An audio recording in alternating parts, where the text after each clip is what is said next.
नमस्कार। अपना जीवन चलाने के लिए व्यक्ति या तो नौकरी करता है या फिर व्यापार करता है। हालांकि दोनों ही हमेशा परेशान रहते हैं। जॉब वालों को लगता है कि व्यापार करना चाहिए और व्यापार वालों को लगता है कि जॉब करना चाहिए। आप में से अधिकतर लोग ऐसे ही होंगे। यदि आपको भी लगता है कि जो काम आप कर रहे हैं वो अच्छा नहीं है तो कमेंट में बताइएगा। आज हम चर्चा करने वाले हैं नौकरी का कि कौन कौन से योग आपकी कुंडली में हो तो आपको नौकरी करना चाहिए। कुछ दिन में एक और वीडियो आएगा जिसमें आप जानेंगे कि कुंडली में कौन से योग हो तो व्यापार करना चाहिए और कौन से व्यापार करना चाहिए। आप चैनल पर नए हैं तो इसे कृपया सब्सक्राइब कर लीजिए और बेल आइकन को भी जरूर दबाइएगा, तभी आपको उस वीडियो का या किसी भी वीडियो का आपको नोटिफिकेशन मिलेगा। तो इसे भी दबा लीजिएगा। तो आइए जानते हैं नौकरी के योगों को। जन्म कुंडली का जो दशम भाव होता है वो होता है नौकरी का। अगर दशम भाव और दशम भाव के जो स्वामी हैं वो अगर मजबूत हैं तो ये मान के चलिए कि नौकरी जरूर लगेगी। अब ये जो दशम भाव है या दशमेश की स्थिति है वो जितना अच्छा होगा नौकरी उतनी ही अच्छी मिलेगी। नौकरी को देखने के लिए आपको मंगल और शनि का भी ध्यान देना होगा। मंगल पराक्रम के कारक हैं और शनि नौकरी करवाते हैं। अब जिनको प्रशासन से संबंधित नौकरी का देखना हो तो उनके लिए सूर्य और मंगल दोनों को देखना होगा। इसके अलावा दशम भाव के जो कारक ग्रह हैं जैसे कि सूर्य, बुध, बृहस्पति और शनि, इनको भी देखना होगा कि ये कुंडली में कितना मजबूत हैं, कितना कुंडली को प्रभावित कर रहे हैं। इन सब की अच्छी स्थिति को ध्यान में रख करके ही नौकरी के बारे में बताया जा सकता है कि किस फील्ड में आपको नौकरी लगेगी और नौकरी लगेगी भी नहीं या नहीं। अब कुछ मुख्य योगों को आपको बताता हूं कि यदि ये योग होंगे आपकी कुंडली में तो आपकी नौकरी लग जाएगी।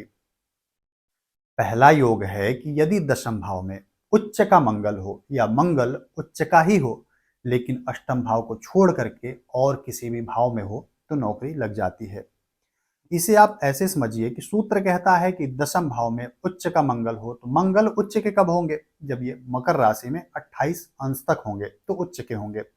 अब मान लेते हैं कि आपका लग्न कोई भी हो, अब उसमें जो दशम भाव है तो दशम भाव में मंगल हो या फिर अष्टम भाव जो होगा उसमें मंगल ना हो, इसके अलावा किसी और भाव में हो तो नौकरी लग जाएगी।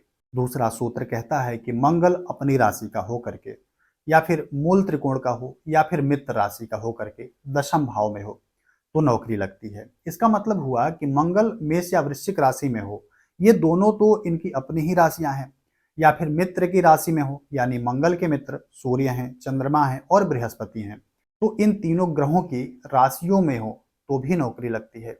तीसरा सूत्र कहता है कि बलि मंगल केंद्र या फिर त्रिकोण में हो।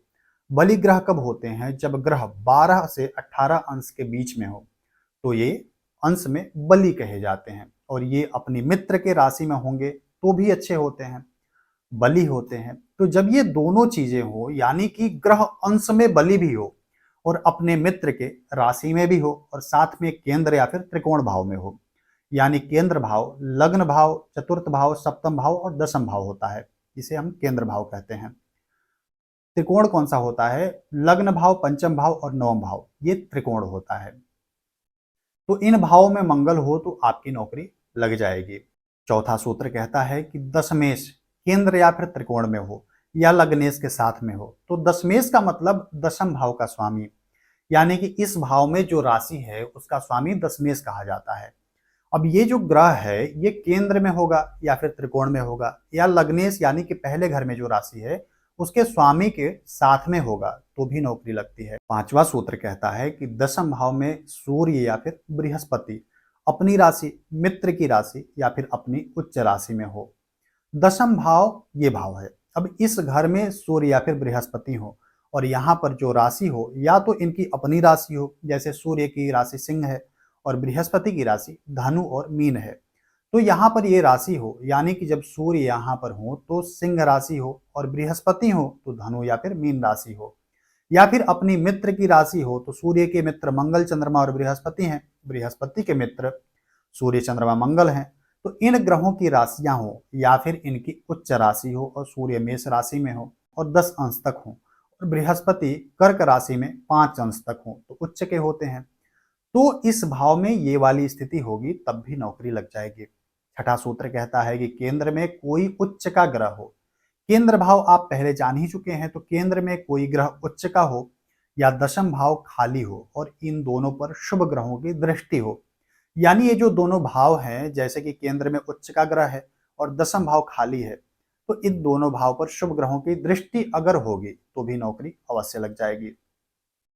सातवां सूत्र कहता है कि द्वितीयेश और दशमेश की युति केंद्र या फिर त्रिकोण में हो, यानी ये जो दूसरा भाव है इसका स्वामी और दसवां घर का स्वामी एक साथ केंद्र या फिर त्रिकोण में हो तो भी नौकरी लग जाती है।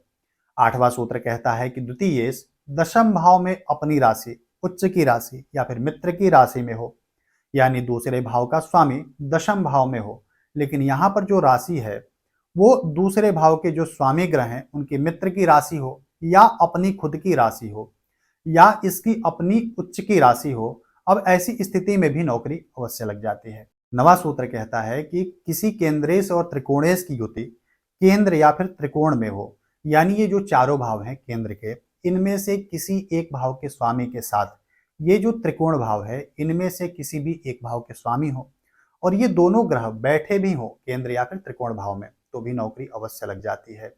दसवां सूत्र कहता है कि वृष लग्न की कुंडली हो और दशम भाव में शनि हो और चौथे भाव में शुक्र या फिर बृहस्पति हो तो भी नौकरी लग जाती है।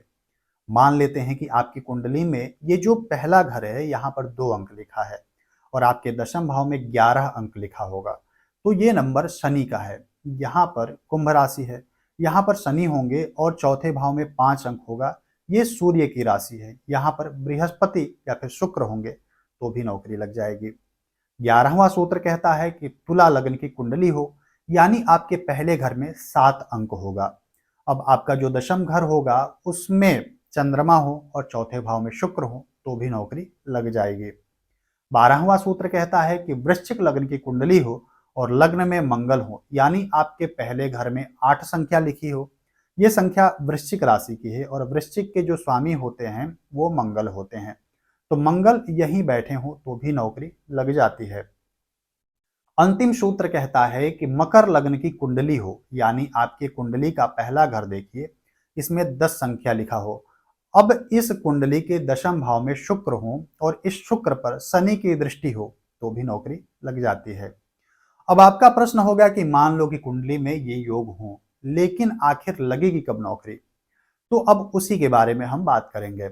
जब गोचर में बृहस्पति दशम भाव में जो राशि है उसमें आ जाएंगे तब नौकरी लगेगी। इसे एक बार और समझिए।